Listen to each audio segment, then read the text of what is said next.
fuck, I need an alibi. I can't be no celebrity. This shit is just the worst. I'm seeing it. I see why stars are crazy now. These motherfuckers. I went to Disney World with my kids, which is a big deal for me. I don't get to see my kids so much. I do Chappelle show 20 hours a day, sleep for like half an hour, raise my kids for 10, 20 minutes, and I go back to work. Now, this particular day, I got to hook up with the kids. We went to Disney World. Everybody at the park, fucking everybody. Hey, I'm Rick James, bitch. Hey, I'm Rick James, bitch. It's like, hey, man, hey. You mind not calling me a bitch in front of my kids? Time out, motherfucker. We take a day off. Even Mickey Mouse did it. I said, this is the most unprofessional shit I have ever seen in my life. Rick James, bitch. Oh, I was fed up. I caught that motherfucker with an uppercut. Bop! Knocked his head clean off. Everybody was screaming. Oh my God, oh my God. Mickey Mouse is Mexican. But everybody's getting along. I see that shit. I see it all around. Blacks and whites don't fight so much. You know who don't have no beef with anybody is Asian people. I see how y'all be doing. Y'all just lay in the cut. Only people Asian people beef with is other Asian people.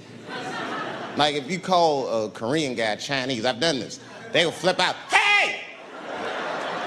What make you think of Chinese? I am Korean. I look Chinese. Yes, motherfucker, you do look Chinese. That's why I said it. It's an accident. Nigga, to the untrained eye, you all look Chinese to me. It's a mistake. I'm not trying to offend you. Some people say all black people look alike. We don't get bent out of shape. We normally just call those people police, okay? Just learn to live with it. I am not saying that to say that trans women aren't women. I am just saying that those pussies that they got, you know what I mean? I'm not saying it's not pussy, but that's like beyond pussy or impossible pussy. You know what I mean? It tastes like pussy, but that's not quite what it is it? It's not blood, that's beet juice.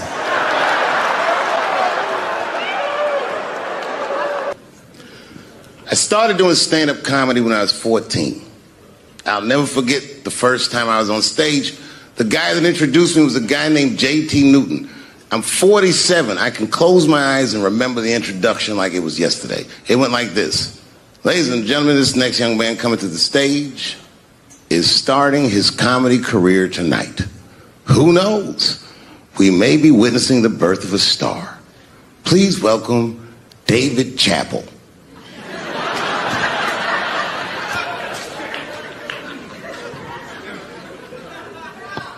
From the first time that I ever held a microphone, I was sure this was it. I knew I was home. I knew I had found my thing. And my God, man, I was a child. I got good. Matter of fact, I was good from the moment I started. And I'm not saying this to be a braggart. I'm telling you the truth. These old niggas was in awe of me. How is this little boy so poised? They used to say. I was. I mean, you know, I got better, but it started out good. About a year into it, when I was 15 years old, I had written a joke during the AIDS epidemic about having a Goodyear condom. Something, I don't even remember the joke. Something about an industrial strength condom by Goodyear. I just remember all the comedians really liked that joke. And there was an older comedian. And he came to me one night after the show, after he saw the joke, and he said, listen, I got an audition at another comedy club, and I was wondering, do you mind if I do that joke? I just want to borrow it. Now, I'm a kid. I don't know any better. I'm like, borrow it? Well, I guess, sure, if it'll help your career. I let him do the joke. And then weeks later, I was waiting to go on at a comedy club, and he went on before me, and he did the joke. And after the show, I pulled him aside and I said, hey, man, I don't mind you borrowing my jokes, but you gotta give them back. He said, oh, I forgot to ask you. He goes, let me buy that joke from you for $50. And I said, man, I'd do it, but I'm just starting out. I need all the material I can get. The idea being that the more material I can accumulate, the faster I'll be able to make money for my work. I said, I can't do it. I want my joke back. I'll never forget this. Remember, I was a 15-year-old child. This guy was a grown-ass man. He stood up over me so I could see how big he was. And he said to me, really? I can just take it. And he did. I got scared because I was a child. But I never forgot that. I never forgot that. I was 15 years old. I'm 47 now. I think about this guy all the time. When I look at my own kids and I see how young and innocent they are, I can't believe someone did that to me. And I don't think about it every day because that was the worst thing that happened to me. I think about it every day because that was the first time that someone ever did that to me. But in my career, it has happened many, many times since, where someone would intimidate me or scare me and take something that I believe was mine. I'll tell you another story. Now I'm 18 years old. I'm living in New York City, and I just finished my first road tour, which was a very difficult tour. I'll spare you the details. Now I'm back in New York, but my rent is paid, thank God. And I have $60 to my name, and a woman that I had met in Pittsburgh, a bad Dominican bitch,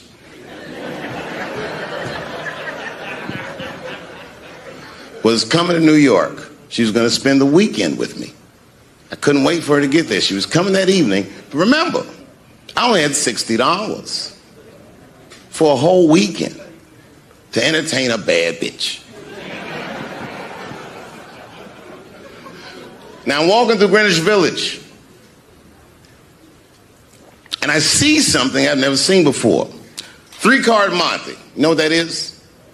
Yeah, the guy had the whole thing. The table was set up, and he had the 3 cards, and the crowd was hooting and hollering, and he was like, find the red card, find the red card, and people were playing. Sometimes they win, sometimes they lose, but it was really exciting, and I'm standing there watching it, and I noticed while I'm watching them play this game that the red card, the one you're trying to find, had just a little bend on the corner.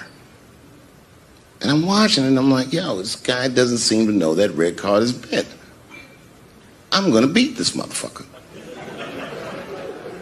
And I walked up to the table and I said, let me play a hand. And I put my last $60 on that table, and he starts to shuffle and find the red card, find the red card. And I kept watching that bent card go around the table, make sure I kept my eyes on that bent card. And when he stopped shuffling and he said, find the red card, I pointed to it with confidence. Here it is right here. And he flipped it over, and it was black. And he took my money. I couldn't fucking believe that. How did this nigga do that? Was that magic or sorcery? I was confused. So you know what I did? I sat there and I watched him for a real long time play the game. And I realized that all those people who was doing all that hooting and hollering and betting, my God, they were his friends. They were in on the whole thing. I felt so wronged. I felt so stupid. And then the next sucker came up to the table and was about to put his money down. And I said, fuck that, man. Don't put your money there. All these niggas is in on it.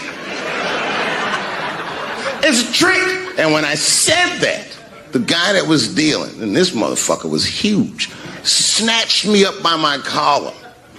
Feel how strong he was when he grabbed me. I was a skinny little guy. And he was gonna maul me. And the only reason he didn't, I'm sure, is because he saw the fear in my face. And that fear, he looked at me. I saw his eyes go from hard to soft. He softened. Then he looked at me like the way a father would look at a child. And he said to me, young man, don't ever come between a man and his meal. I never forgot that either. Most niggas would have to run the streets for years to learn a lesson that profound. It took me 2 seconds. Never get between somebody and their paper. Taking a man's livelihood away from him is akin to killing him. Look, it was way more intense than what you guys might have read. I don't know what you read, but the kid, while we was beating on him, reached in his waistband, pulled out a .22 caliber pistol. That shit was mayhem. Everybody started screaming, oh my God, he's got a gun. He's got a gun. And then I got scared. I was in the back, but I was scared. Because I knew that everybody that was with me was armed. Yes, if they had shot and killed this kid on stage at the Hollywood Bowl, like I pay you to do, Travis.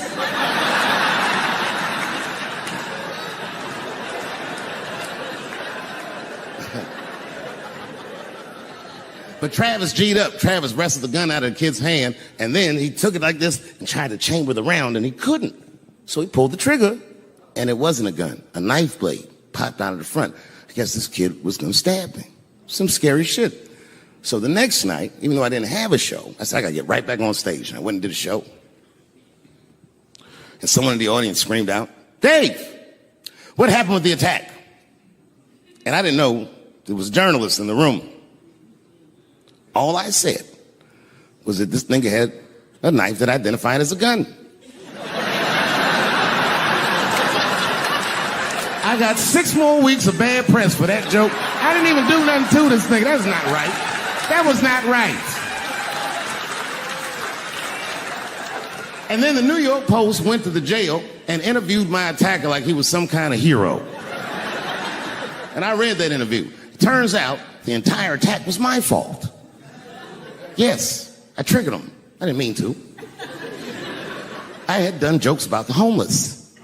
It turns out this young man was homeless. And I mean, there's no way I could have known this. But I will say, for a homeless guy, this nigga had incredible seats.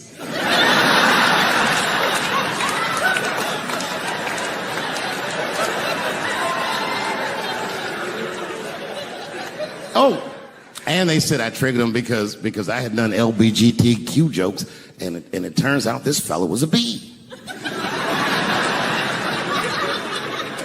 That was the headline in the article. It said, Dave Chappelle's alleged attacker is bisexual. I said, alleged attacker? This motherfucker definitely attacked me. I'll show you the tape. He's allegedly bisexual.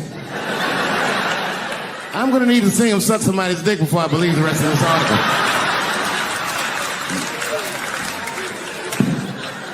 I read that shit in the paper. I was horrified. I said, oh, bisexual? I could have been.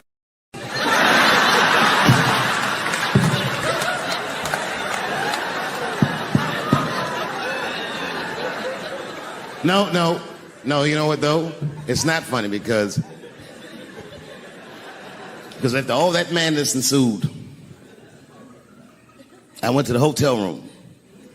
I was by myself and I opened the door and my wife was in there alone. She was sobbing, like sobbing. I said, oh my God, what's wrong with you, bitch? Did you get attacked too?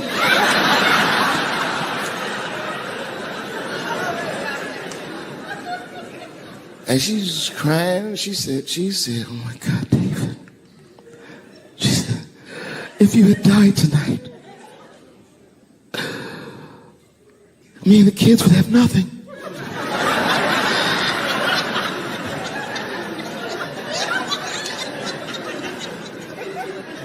Then I knew it was serious. So I sat down on the bed next to her. And I reached in my pocket, I pulled some keys out that she had never seen before. She said, what are those keys? And I gently placed them in her hands. I said, sweetheart, those are the keys to my safe deposit box. God forbid anything ever happened to me. But if it does, don't even worry about it. You and the kids have everything you need in that box. I've already taken care of it. And she was looking at them keys, and I could see her mind realize what we were actually talking about. And then she just started crying harder. And to be honest with you, that made me cry a little bit too. And we hugged each other real tight.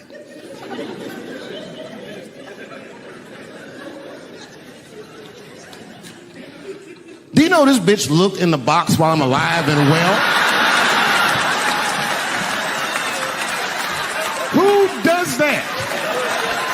Oh my God. And then she was mad at me. She said, God damn it, David, I opened that box. I said, you did? She said, yes, I did. And there was nothing in there.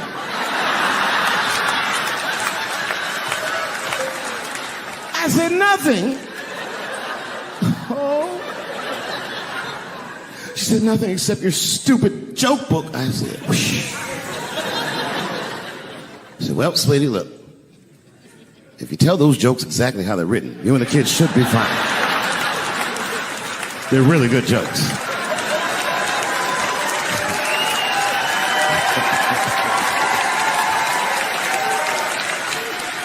She's like, good jokes? What is this shit? Come join me in my watery grave. No, you gotta roll your throat. Join me in my watery grave.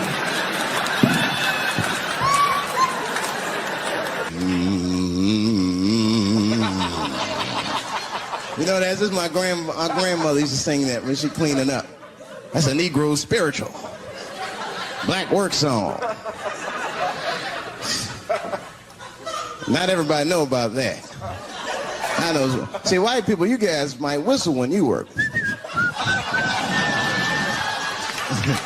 You dig? But that's how you can tell what kind of work we're actually doing.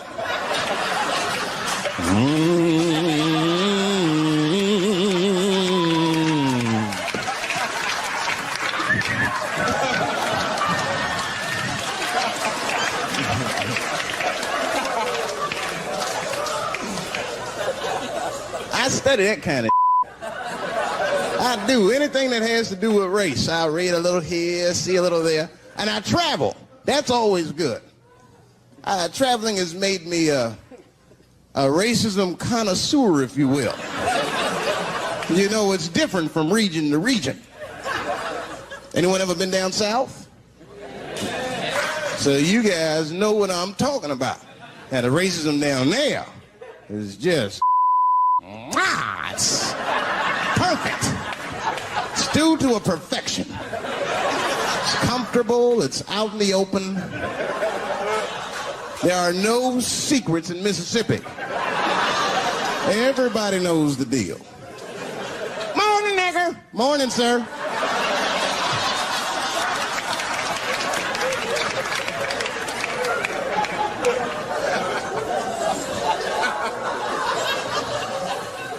Not up here. You hit the big cities, man. It's different. It's always a secret. And we should do like them. We should keep our out in the open, then a little. I mean, with limits. You don't want to say whatever comes to your mind. That might be a little much. White dude be walking down the street minding his business, and the brother walk up to him. Hello, you white oppressor, you slave master rapist of Africa. Why, hello, my big lip spear chucking friend. Touche, honky. So, Whitey, what did you do today, huh? Oppress a new land and make the people there Christians against their will?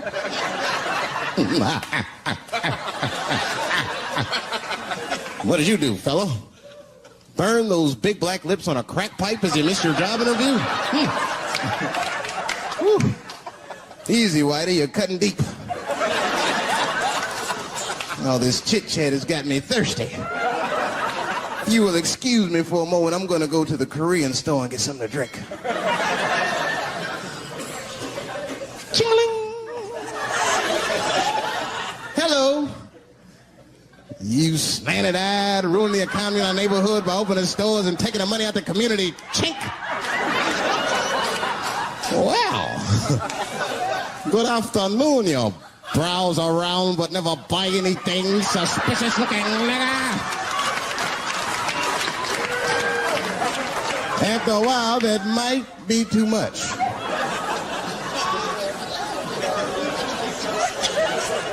But you can't help it. If you're an American, you're a racist.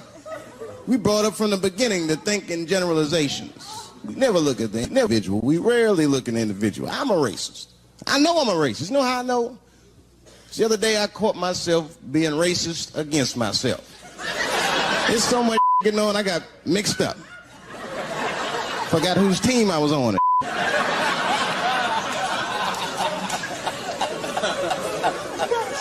One time I was reading the paper, man, this story came on about this guy was suing a department store because they wouldn't let him play Santa Claus, you know, because he's black. And I was actually like relieved when the department store beat him. That's bad. But I wasn't ready for that. I wasn't ready for the idea of a black Santa Claus, man. That would suck. So we wouldn't get our presents to the 28th, 29th. Sorry I'm late, kids. Santa got caught up with some in Vegas. I had to sell some toys to get back, shit. Where them cookies at? I heard that when Martin Luther King stood on the steps of the Lincoln Memorial and said he had a dream, he was speaking into a PA system that Bill Cosby paid for. Do you understand what I'm saying? The point is this. He rapes, but he saves. And he saves more than he rapes, but he probably does rape. Thank you very much. Good night. I know it's fucked up, but I tell you the truth. You know, everything's funny. Everything's funny until it happens to you. 3 months. A mere 3 months after that terrible attack that Chris Rock endured,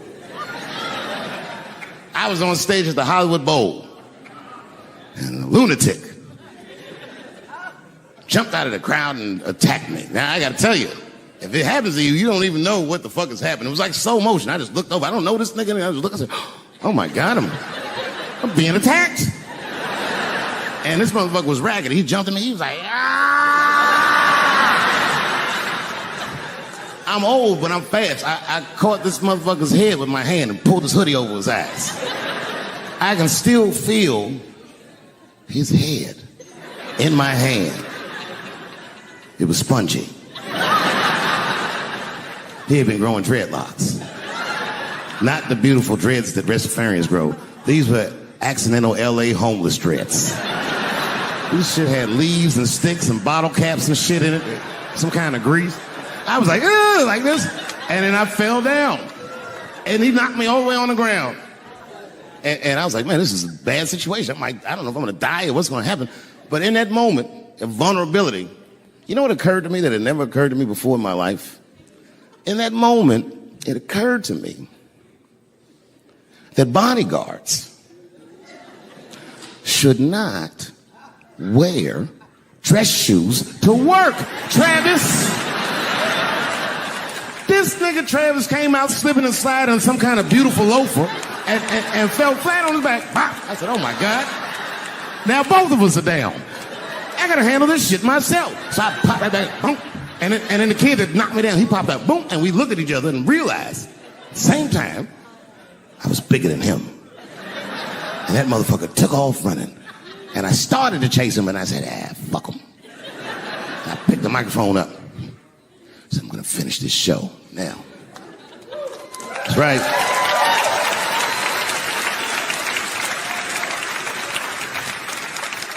For 3 months before that, I'd been making fun of Chris Rock. And people would ask me all the time. They'd say, Dave, what would you do if you were Chris Rock and Will Smith slapped you in the face? And to this day, the answer is the same. Well, I don't know what I would have done. I've never been in a situation that extreme. But I do know now what Will Smith would not have done. And that is enjoy the rest of his evening. Man, listen. We gave that kid a good while. We was whooping his ass. Not we. I mean, I was on stage trying to think of a joke to tell, but they was beating this nigga up right behind me. Everybody could see it. Everybody could see it. And I'm sitting up there trying to think of what to say. And I'm tongue-tied. Me, of all people, can't think of anything to say. Look at my karma. Just that moment. Of all the people in the world, Chris Rock walks from backstage, walks up to me in front of 20,000 people, grabs the mic out of my hands and looks at the crowd and goes, "Was that Will Smith?" Man, motherfuckers fell out of their chairs laughing. I was standing there looking stupid. I was fucking furious because I'm thinking in my mind, nigga, this is my attack. You got attacked 3 months ago. Now you have jokes. So I snatched the mic back from Chris and tried to get one off, but my shit did not go good at all. I didn't know what to say. I was just like, it was a trans man. And the crowd was like, boo. It's LA, we like trans people, boo. I know, I felt so bad. I felt so bad. But I know why he did it. You'd have to be there to understand, but man, when that guy tackled me, it was like it's like a movie or something. You gotta picture this. Picture a famous person you like. Every famous person you could imagine was at that show. It was like the biggest night that Hollywood had ever seen. And when that guy tackled me, he cleared the bleachers. I had to watch the tape afterwards to know this happened, but as soon as he tackled me, Jamie Foxx was the first motherfucker that jumped out of the crowd. He was wearing a white cowboy hat like he knew this shit was gonna happen to him. Never seen this nigga in a cowboy hat before. And Jamie started chasing that motherfucker around like any given Sunday. And that kid was fast as shit, was juking and shaking, and he broke Jamie's ankles, and he just kept running. And then Jon Stewart from The Daily Show ran from backstage and jumped at this motherfucker like Super Jew. He was like, ah! And the kid seen Jon coming, so he jumped back, and Jon went flying that way. And this kid was fast, and then he turned around. He sees the emergency exit. He starts running for the emergency exit. Just before he got to the door, motherfucking Puff Daddy from Bad Boy Records jumped in front of the door. That nigga was like,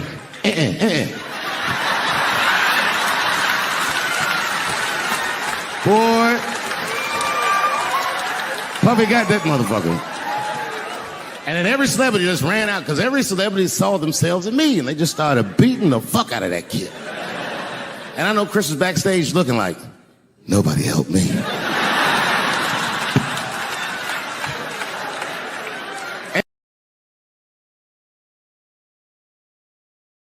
And me and her, like, we weren't arguing, but you know what I mean? She was just like, you need to stop doing that. And then I tried to change the subject. I go, how is school going, boys? And my sons tell me, well, we didn't have school today, technically. I'm like, well, what's going on? He said, well, there was like a school shooting drill.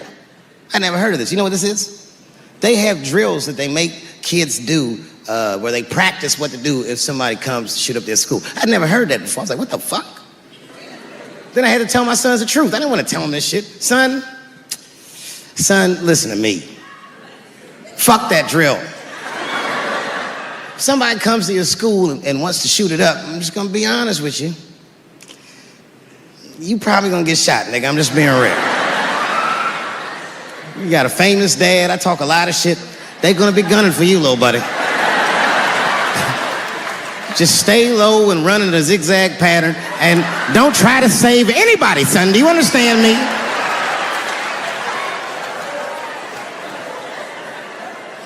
Why would you have kids rehearse for some shit they have no control over? All you're doing is training these kids to worry. It's the stupidest drill I've ever heard of. And while you're in there training them during these drills, well, aren't you training the shooter too? This nigga's in here listening and learning like the other kids. Sitting in the back. Where are we supposed to meet?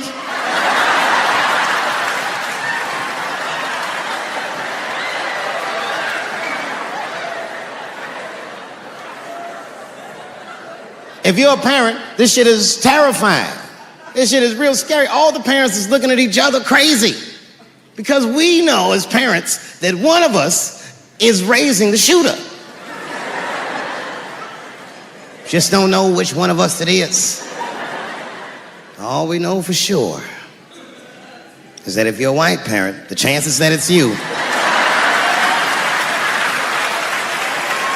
exponentially higher than the rest of us. And shooting up school is a white kid's game. It's fucking crazy. You know, I hated school too. It never occurred to me. Kill everybody in school? It's fucking crazy. Just do what I did, nigga. Try some things. Have you skipped school, nigga? Skip school. Take a walk and meet some other kids. Fuck school, nigga. Try drugs. Have you tried drugs out, nigga? That might...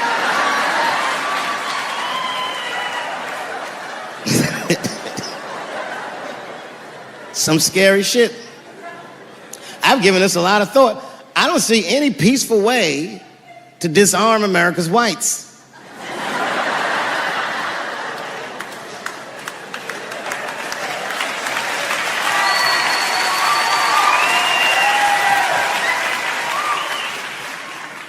There's only one thing that's going to save this country from itself. Same thing that always saves this country from itself. And that is African Americans. Right.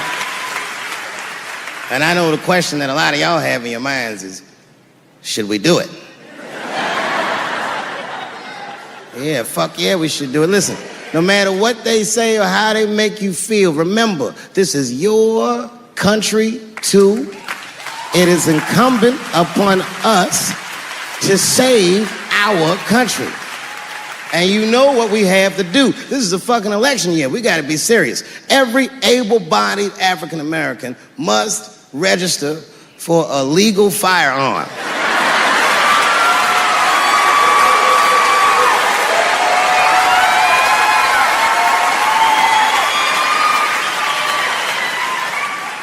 That's the only way they'll change the law.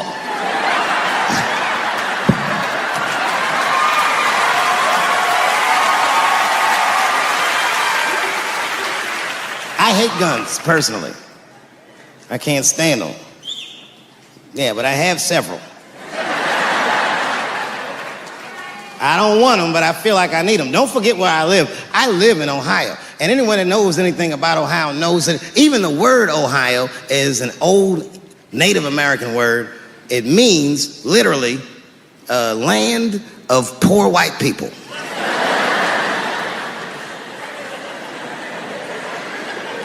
And I don't know what's going on down here, but in my experience, poor white people love, and I mean they fucking love, heroin. They can't seem to get enough of it. I didn't even know what I was looking at first. I was just driving like, why are all these white people so sleepy out here? Do you think?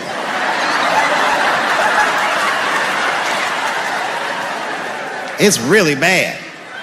As a matter of fact, I was coming out of a nightclub the other night in Dayton, and I'd parked my car in the alley, and no one was out there. I didn't have no bodyguards or nothing. I was home. I figured everything was fine. And as soon as I opened my car door, all by myself, suddenly one of these heroin-addicted whites just pops out of a trash can. It scared the shit out of me. I screamed, ah!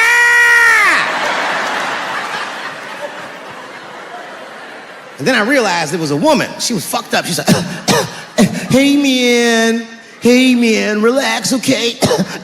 I'm sick, all right? I need some drugs, man. Please, I'll suck your dick for $5, man. I was like, ugh.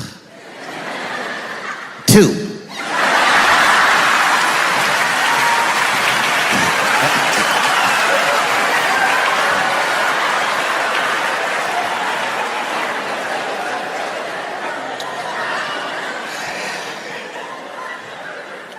Obviously, I'm joking. This opioid crisis is a crisis. I see it every day. It's as bad as they say. It's ruining lives. It's destroying families. Sadly, you know what it reminds me of, seeing it? It reminds me of us. These white folks look exactly like us during the crack epidemic. You know, it's really crazy to see. And all this shit they talk about on the news about how divided the nation is, I don't believe it. I feel like nowadays we're getting a real good look at each other. It's wild because I even have insight into how the white community must have felt watching the black community go through the scourge of crack. Because I don't care either. Hang in there, whites.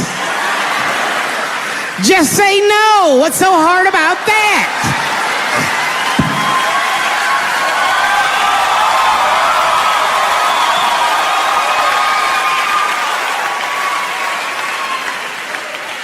Remember when y'all said that to us? But it's okay. There's no grudges. Now you finally got it right. Once it started happening to your kids, you realize it's a health crisis. These people are sick. They are not criminals. They are sick.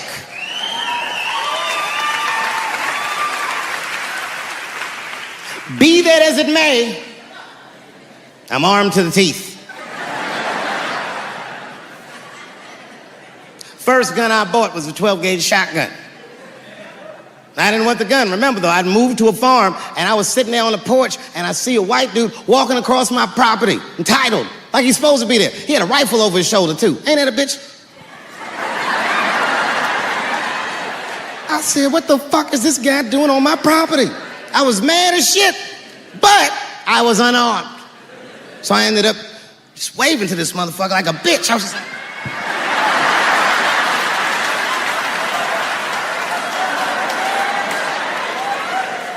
And as soon as he got far enough away, I ran to my car and sped to Kmart. This is in a rural white area. And remember, I was nervous because the guy was on my property. I'm black and I was sweaty. You know what I mean? And I ran to the gun counter, black and sweaty, sweating and black. And I looked up at the nigga, I was like, I look like a slave or something. I said, I need a gun immediately, like that, just like that.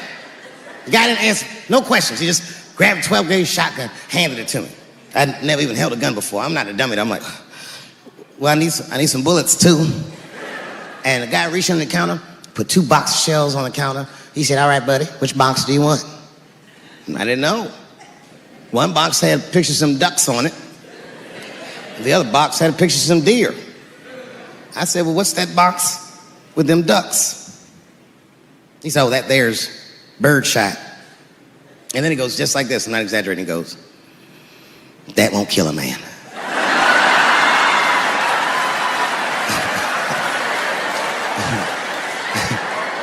He said, it'll just pepper him up nicely. I said, what the fuck? Pepper? You know what it means to pepper a motherfucker up? It means that when the shell explodes, hot BBs will shoot out of the barrel of the gun, not killing a motherfucker, but penetrating their skin and shallow flesh. Boy, that's gotta hurt. Hot BBs? Ha ha! Remember when Dick Cheney shot a motherfucker in the face and he lived? That was birdshot. I said, well, what's that box with the deer on it? He goes, oh, that there's buckshot. That'll put a hole in the goddamn truck if you wanted to. A couple years ago, I was in Ohio at a shopping mall.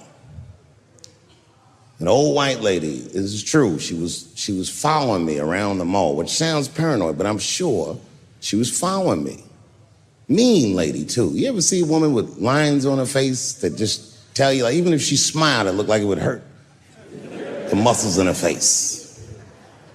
I knew she was following me because she was at places that had nothing to do with her. I'd be looking around like, what is this old bitch doing in GameStop and Foot Locker and all the places I like to go? Every time I see her, she'd just be looking at me all mean. And eventually I forgot about her. So then after I'm shopping, I go all the way to the back of the parking lot. I'm parked all the way in the back. And as soon as I open my car door, I hear a voice go, Dave Chappelle. Just like that. I didn't even have to look. I knew it was her. And I looked back, and sure enough, there she was, that face. To be honest with you, she probably wasn't even that old. She's probably around my age. But she was a white woman. This bitch looked terrible. I kept my cool. I was nice. I said, hello, miss. And she didn't say anything back. All she said was, I watch your comedy. I said, uh-oh. And then she says, it's true, she goes, it sounds to me like you hate women. I said, well, you know what, miss? It's art. And you're free to interpret this art however you'd like. But I can tell you, as the maker of this art, that I don't believe that I feel that way. And she said, well, I think, and I said, shut up, bitch. Shut the fuck up. Before I kill you and put you in the trunk, ain't nobody around here.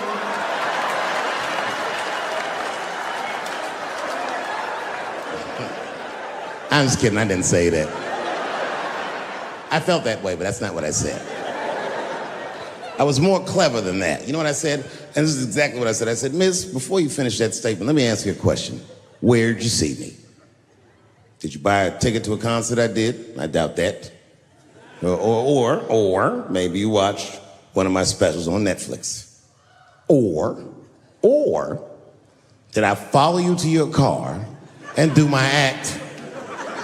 She said, what? I said, keep it in the comment section, bitch, this is real life. Ta-ta.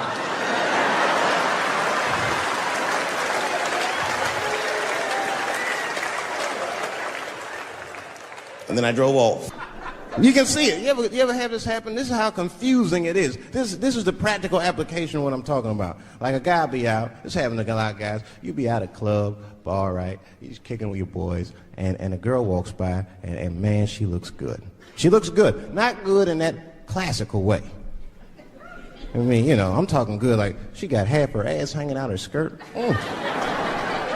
Her titties are all mashed together, popping out the top of her turtleneck and shit.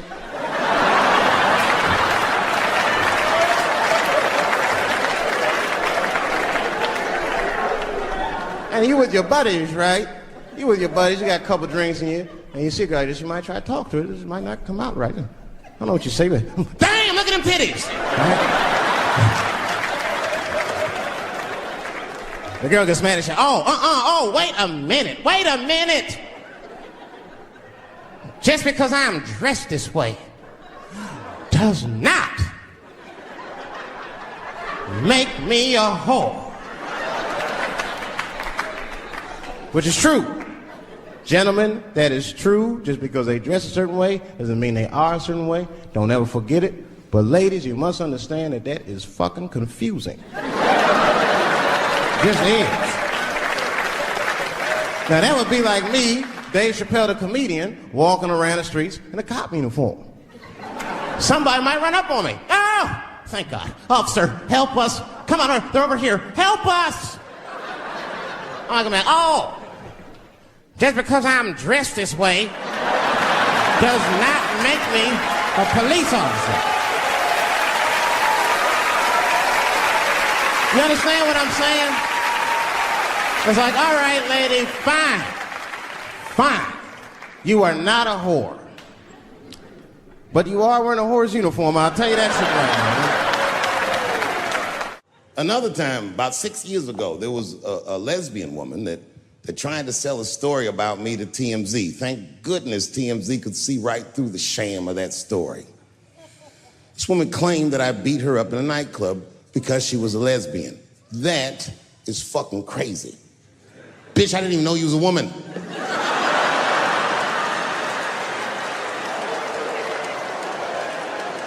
Thank God TMZ didn't believe that. Because I did beat the shit out of her, I'm not gonna lie. It was her fault, I had no choice.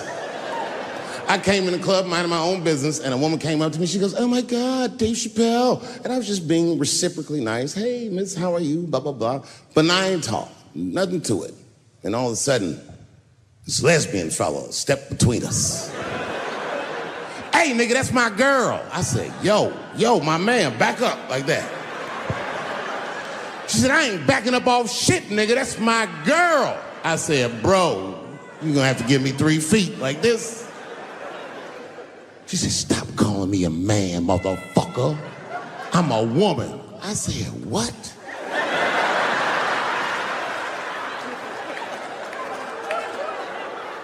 And then I looked deep in this nigga's cheekbones.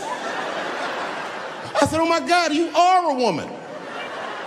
It was just too much for me to even wrap my mind around. But I tell you what, I unballed my fist immediately, and I softened my posture so that she would know she's in no danger. I even changed the tone of my voice. I said softly, sweetly, like a pimp might say. Bitch, I'm about to slap the shit out of you.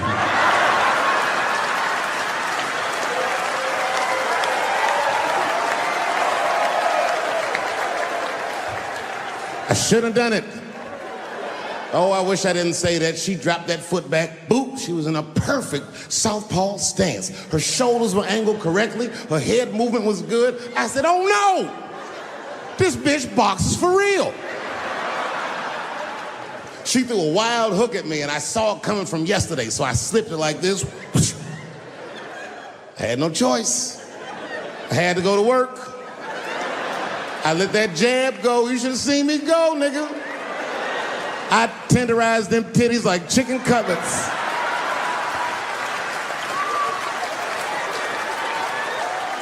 I whooped the toxic masculinity out of that bitch.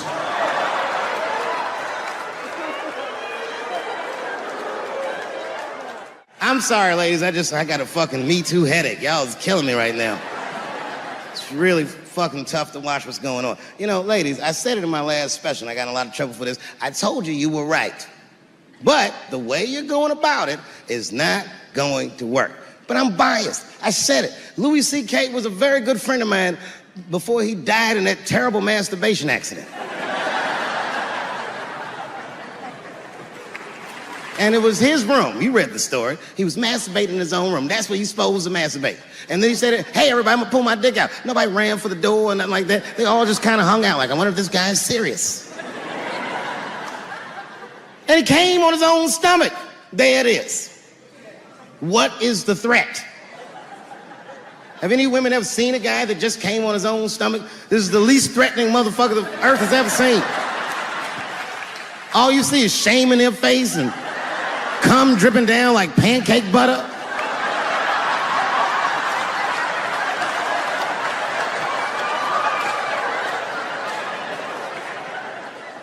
He didn't do anything that you can call the police for. I dare to try. Call the police on him. Hello, police. Yes, I am on the other line with comedian Louis C.K., and I think that he is masturbating while I'm on the phone. You know what the police are gonna say in Atlanta? Well, what are you guys talking about?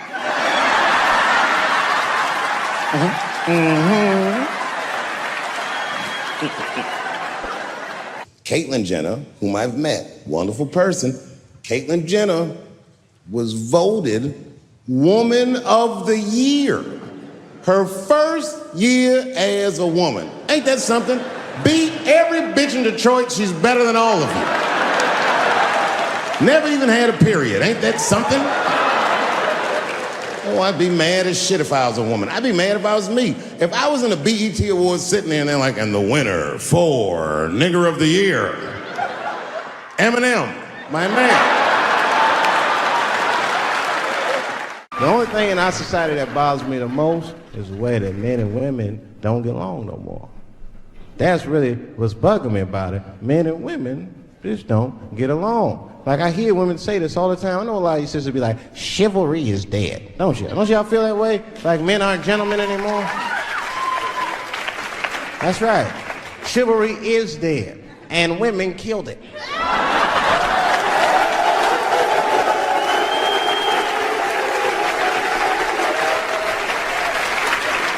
There's a fundamental difference in the way we're going to see things. We're not going to see eye to eye on this issue. We're just not. Our tests in life are different. A woman's test in life is material. A man's test in life is a woman.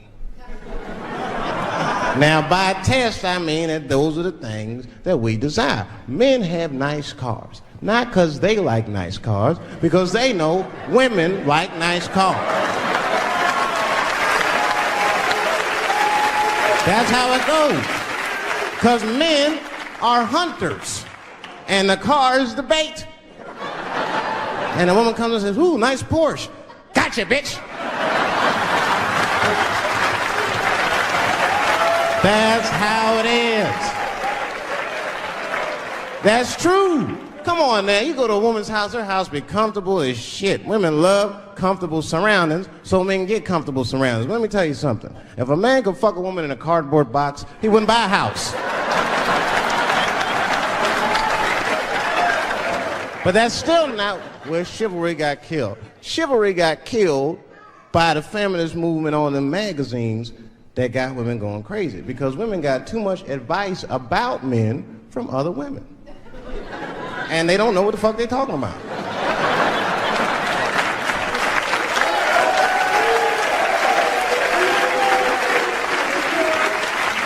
And it's true. I see this shit in the magazines. I don't read them, but I be seeing the cover. I be in the grocery store, fellas, you look at one of the magazines, like, what is this? And they say on the cover, 100 Ways to Please Your Man by some lady. Get out of here, man. Come on. Ain't no...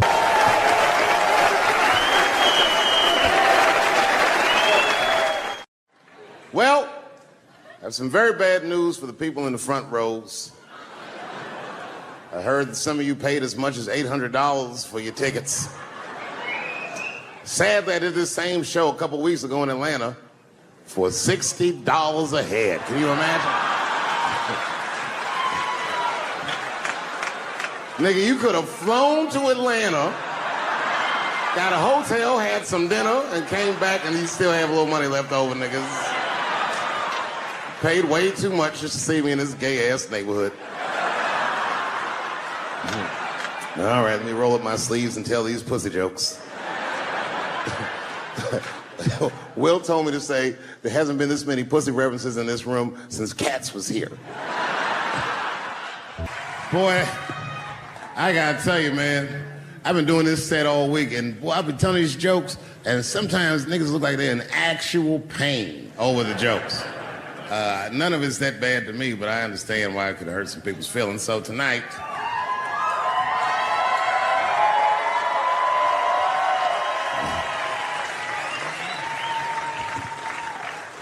I'm gonna give you an opportunity that I rarely give anybody. I'm gonna let you say whatever it is you need to say to my face, or ask me whatever it is you wanna know. But there are no dumb questions allowed. If you ask a stupid question, you'll be asked to leave. Nah, I'm just kidding. Go ahead. Everyone relax. Come on. Oh, yes, sir, in the front. 2 questions. How often do you write? And can I have a cigarette? All right. First, you may have a cigarette, but remember, this is not jail, motherfucker. This lady right here. I have a question. Do you remember this scene? Oh, I do remember that. Ma'am, I'm gonna have to ask you to leave. That's a terrible question. This gentleman in the front with the salmon-colored shirt on. I was wondering if you had any advice for young comedians that you generally give, and... Are you thinking of doing comedy? I've never done it before, but watching you has made me want to try it.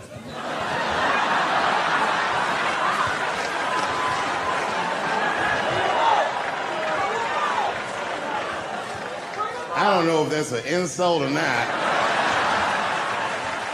It's a compliment. It's. I mean, niggas don't say I've never done brain surgery, but it looked a lot easier than I thought. I'm teasing.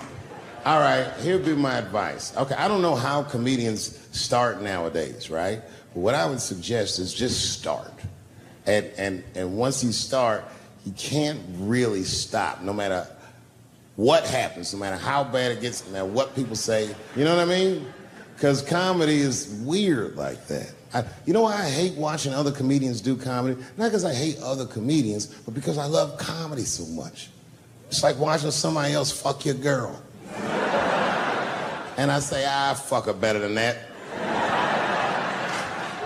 Yes, you on the aisle up there, the lady with the long... Yes, you, standing up. I see you. My favorite book of all time, The Narrative of the Life of Frederick Douglass.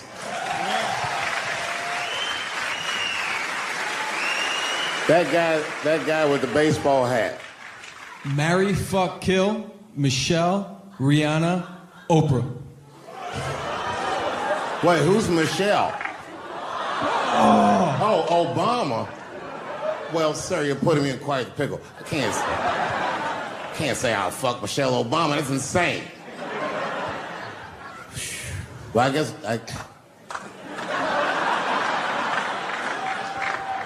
I mean, because I wouldn't kill any of those women. But I'd fuck all three of them.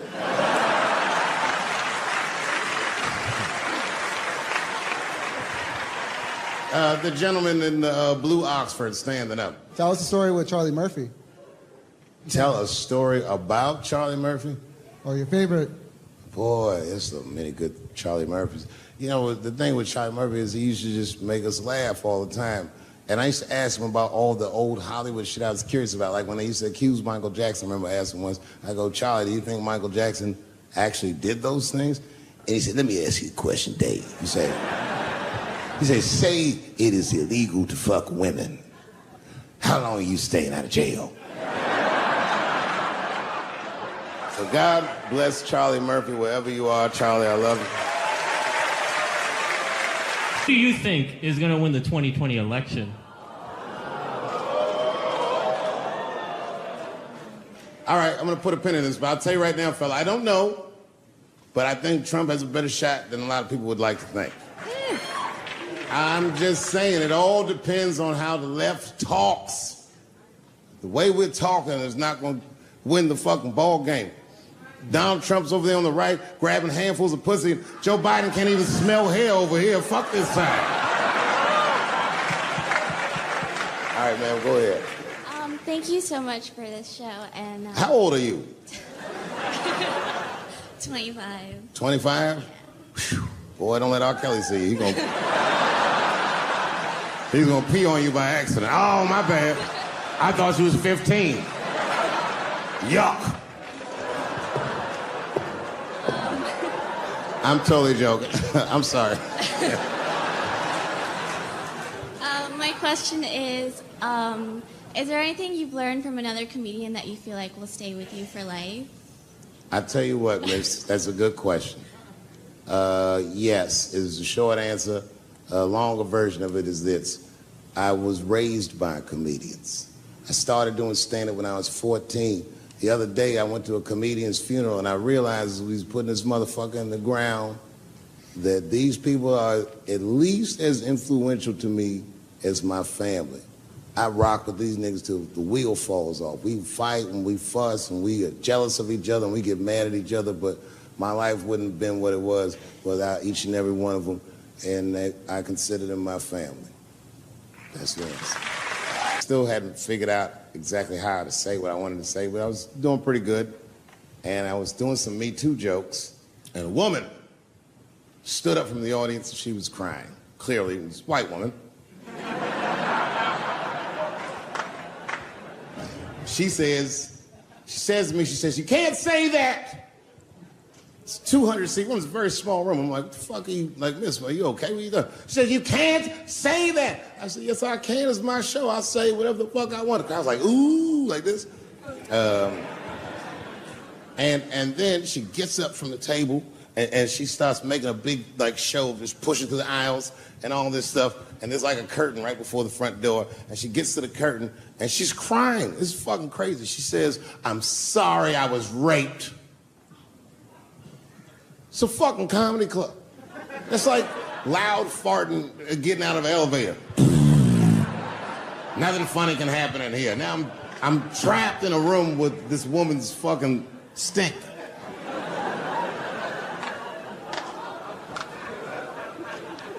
And I say, miss, it is not your fault that you were raped,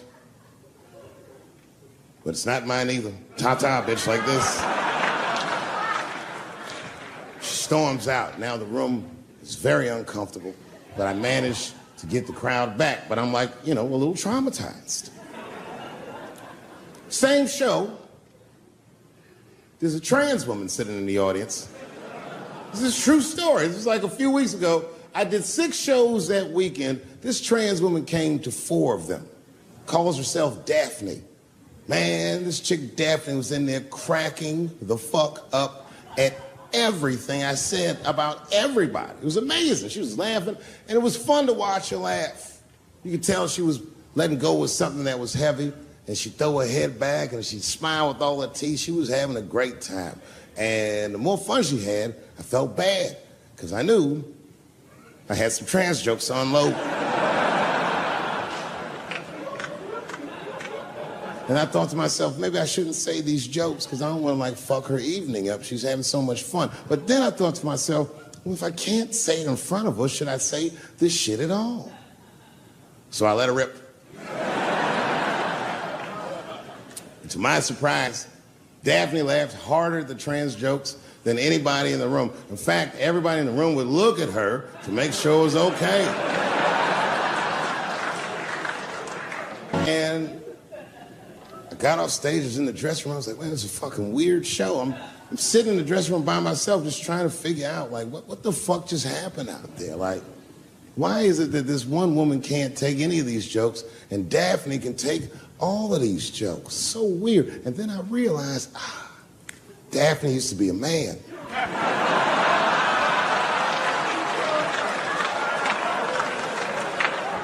So now I go out of the dressing room and like you can see like all the staff was there like cleaning the club up, the audience had gone, and sitting at the bar by herself was Daphne. And she's like, hey, Dave, come join me for a drink. And I don't want her to think that I'm transphobic or nothing, so I'm like, fuck, I guess I could have at least a drink. And we get some tequila and we're sitting there. And she was fucking cool. Turns out that Daphne, she wants to be a comedian. She was asking me for advice, and I told her advice and all this shit. And then she says to me, she says, boy, you sure do get a bad rap for your trans jokes. I said, Daphne, thank you, but you don't have to say that. I hope I didn't offend you. She goes, no. She said, in fact, I read about you in the New York Times. I said, you did? She said, yeah. She said, I thought it was interesting that they blamed you for R. Kelly. They said you normalized him for telling jokes about him. I go, yeah, they said that. She goes, I wonder why they never said that you normalized transgenders by telling jokes about us.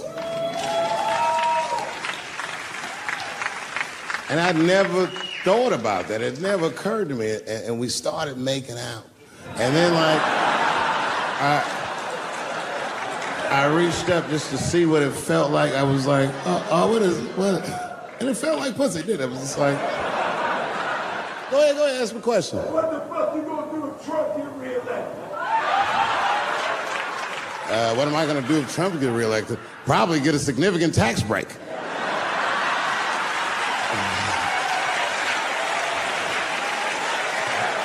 Hey, you wanna know why I don't even talk about Trump in my show? Because that motherfucker is not the hokey pokey. He is not what it's all about.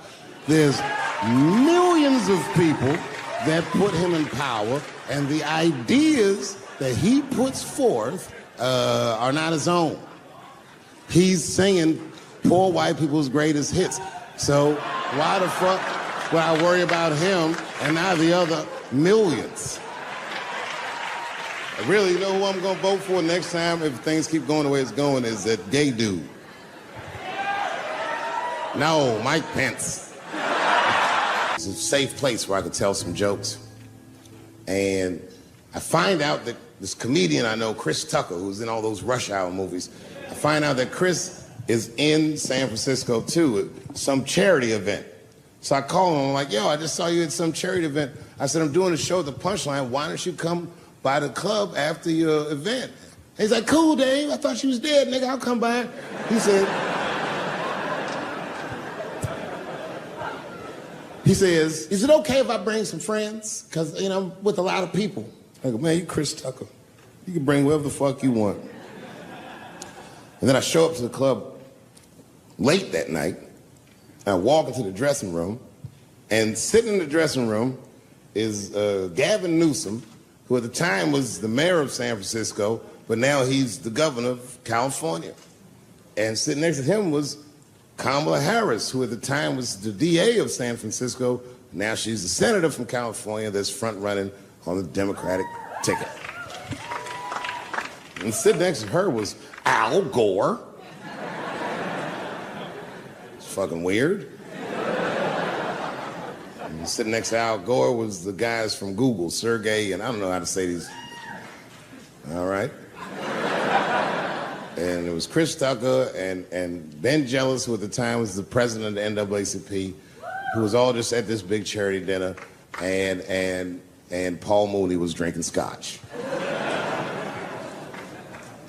And we all was just in there. And, you know, at first I was a little uncomfortable when we started talking, and we all got along really well. Well, at some point, Kamala Harris she says to me, she goes, you know, a friend of mine is announcing his candidacy for president tomorrow. I went to college with him. I'm like, what? I go, Barack Obama? She goes, you've heard of him? I'm like, yo, I just read about this dude. And she goes, yo, yeah, blah, blah, blah, we talking. She goes, you know what? She says, let's call him on the phone. I said, what the fuck? And she picks the phone up and she dials and she's listening like this. And she goes, this is voicemail. And she gives me the phone, she goes, leave him a message. You know, I didn't know what to say. I just said what you say to any black dude that's running for president. You know, stay low, running a zigzag pattern, this kind of shit.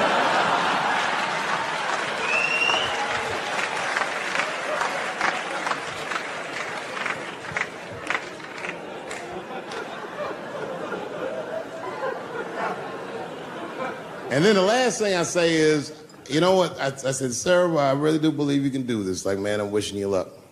Now, next day I wake up and go for coffee at a place called the Embarcadero. It's like an eatery by the sea in San Francisco.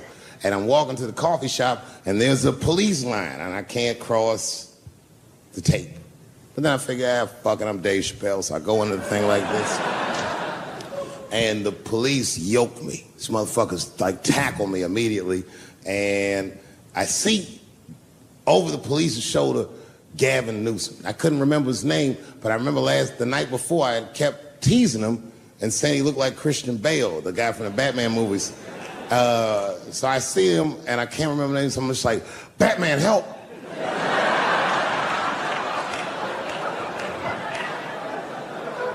And he stops, he's like, Dave? And then the police see that the mayor knows me, so they all like, oh, sorry about that. And he's like, hey, back up, everybody. And he just picks me up. He's like, I'm really sorry about that. I'm like, I'm fine, don't worry about it. And he's like, listen, I'm here with Prince. Would you like to meet him? I'm like, I know Prince. That's my nigga. And we go around the corner, and it was Prince Charles, the Prince of England. I didn't know the protocol of meeting royalty. You're not supposed to touch him. I dapped him up like a nigga. My nigga.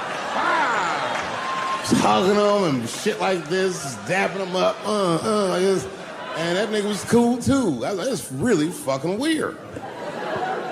And then I was just out there in the upside down, not having no TV show, trying to figure life out. And the election was going on in the background. And this guy, Barack Obama, was picking up steam. This motherfucker was killing it. And I had a chance to go to the last debate on the Democratic ticket, and I went. It's me and Chris Tucker sitting in Myrtle Beach, South Carolina. It's the last three candidates. It was Barack Obama, John Edwards, and Hillary Clinton. Now, Obama's a lot taller than Edwards and Clinton, and he had the center podium. And at one point, they're all on stage, and they start fussing, and Obama goes, look, none of us are perfect, like this. And his hands was like this, and there was light shining behind his head, and the other two candidates was looking up at the nigga, and I was sitting in the audience like, this nigga looks like Jesus.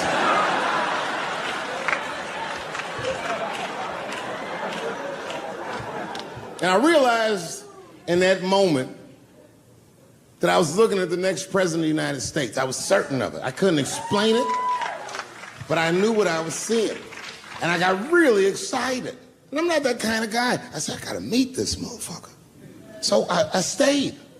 They were all on stage doing interviews, and I just waited. I was waiting and waiting, and then John Edwards was done with his interviews first, because everybody knew he wasn't gonna win. And I see John Edwards, and I said, hey, Senator Edwards, I just want to say hi. And that motherfucker looked at me like, I'm like, fuck you, nigga, you gonna lose anyway. And then he left, and then Hillary Clinton just walked by me in one of them Steve Harvey suits.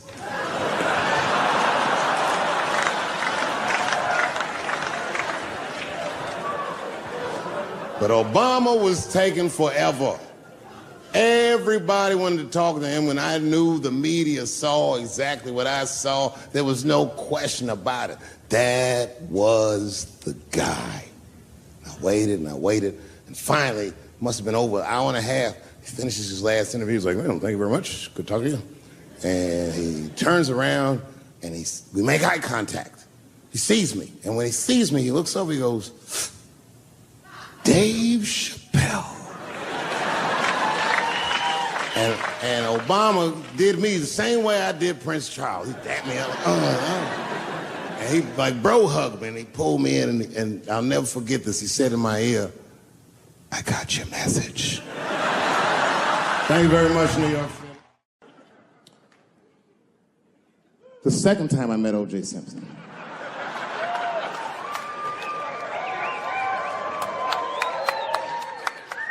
Was right after the trial of the century. There I was, now a young man of probably 23. O.J. Simpson was the most famous or infamous face on planet Earth. I was in a restaurant in Beverly Hills with my agents. I wasn't alone in the restaurant, but I was alone. I was the only black person in the restaurant. And in the 90s, that felt very uncomfortable. Now I tend to enjoy it at this age.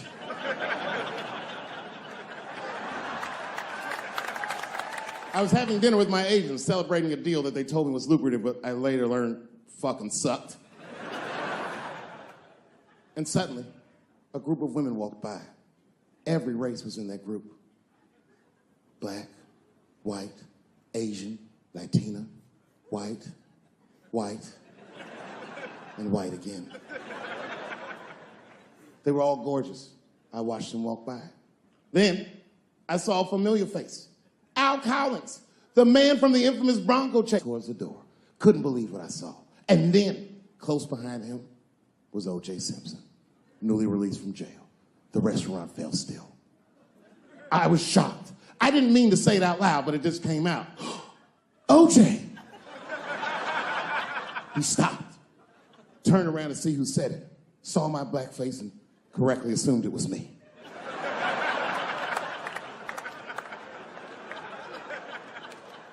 I was sitting in the corner of the booth. He leaned over all the white people I was having dinner with and shook my hand. How are you, young man? He looked in my eyes, and I could see in his eyes that he didn't remember meeting me the first time. And then he walked away. And I looked back at my agents, and all of them had nothing short of disgust on their faces. And the only one with the courage to voice their disgust was a woman named Sharon, who used to represent me. How could you, she said. How could you shake hands with that murderer? I said, Sharon, with all due respect, that murderer ran for over 11,000 yards.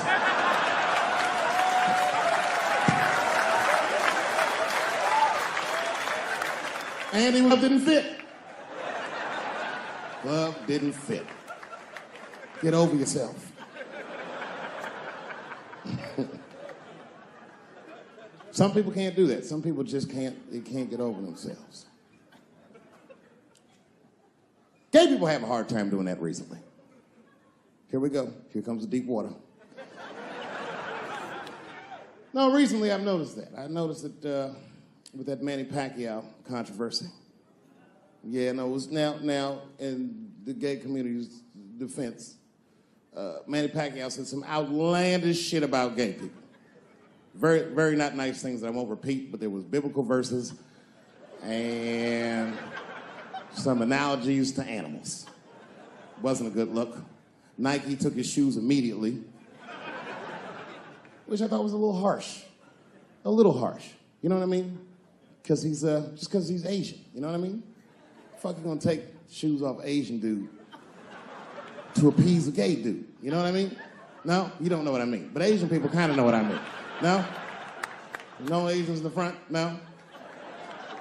No, this is what I mean. Okay, look. Okay, you're an Asian dude. No, I say this with no disrespect. But we're all Americans, right? And we can agree that America has a huge body count all over the world, but nowhere more than Asia. Literally, if you look at history, recently, we have bombed the masculinity out of an entire continent. We dropped 2 atomic bombs on fucking Japan, and they've been drawing Hello Kitty and shit ever since. There's a lot of lady boys in the wake of our bombs. And I know these things because my wife is Asian. She's Filipino. All right, well, okay, so that explains it. Now you know why you see me at all those Filipino events. I'm not there picking up pussy, I'm dropping some off.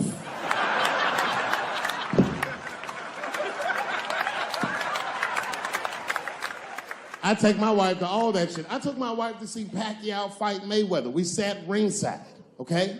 That was a quiet car ride home. That's what that was. But if you know what's popping in the Philippines, you know that they got a whole generation of kids in the Philippines growing up without their mothers. Yes, a lot of women in the Philippines go to the Arabian Peninsula, they come to the United back home, which is still one of the #1 staples in the Philippines economy, money that their expats send back to the Philippines. The men, on the other hand, are left rearing children, twiddling their thumbs, waiting on their wives' checks. These men have been fucking emasculated. And then suddenly, a boxer rises from amongst them and reinstates their manhood with his motherfucking fist. This is not the guy you're supposed to ask, what do you think of homosexuals? He's not your champ. Shit. That's why I don't have a sneaker deal, because if you say something that people don't like, they'll take your fucking shoes off. Throw the hat. They've got the longest mental gap to bridge. That's all I'm saying. Because, you know, whenever I see one of them T's on the street, I don't mind them, but I'll be like, man, I miss Bruce. I'm sorry, guys. I'm 42. I remember Bruce Jenner. Before the Kardashians, before all that, this motherfucker was a white American superhero. It was amazing. He was beating Africans at track and field. We'd never seen anything like it. He was on my cereal box growing up. You know how much of that cereal I ate, nigga? I didn't know he was gonna do that.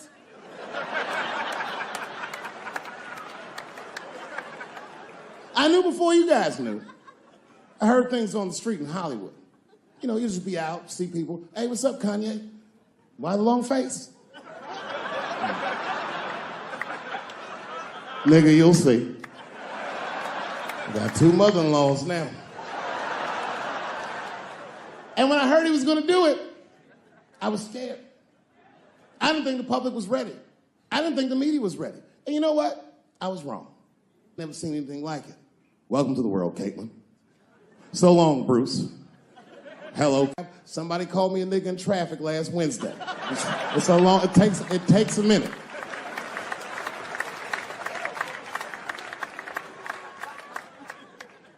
My wife's friend, Stuart, told me that. My wife has a lot of gay friends. Stuart's their leader. She has a lot of gay friends. And I don't like them.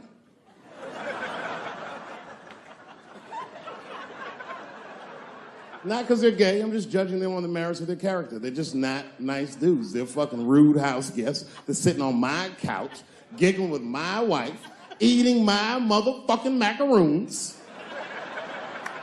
And I come in, they act like the party's over. Hey, Stuart, what's going on? This guy talks to me the way a cat would speak if a cat could talk. Hi, David.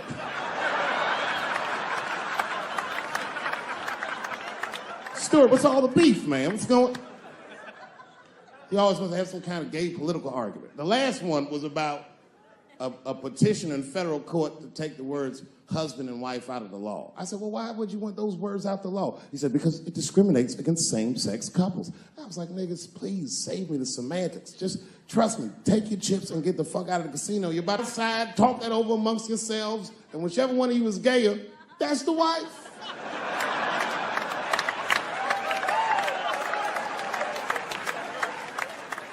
No, Stuart didn't like that. Stuart educates me about this movement, you know what I mean? I didn't even know shit about it. He told me it's called LBGTQ.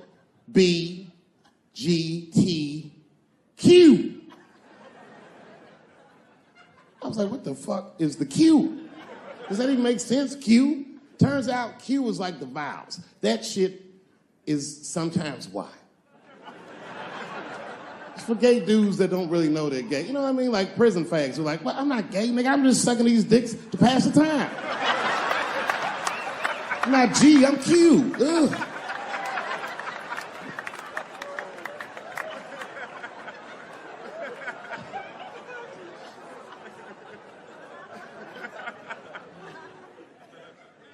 I think, okay, again, of all those letters, the T has the toughest road ahead.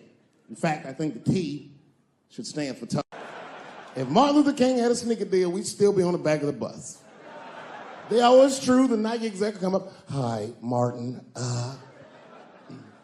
We need you to tone down the talk of civil rights and blacks being humans. It's upsetting our southern distributors. But I don't understand. I thought that's why I had a sneaker deal in the first place. Not quite. Really, it's a walking shoe, and we like the marching, but try to understand. Fuck that shit. You know, I get it, though. I understand why gay people are mad, and I empathize. You know what? I'm just telling you, this is a black dude.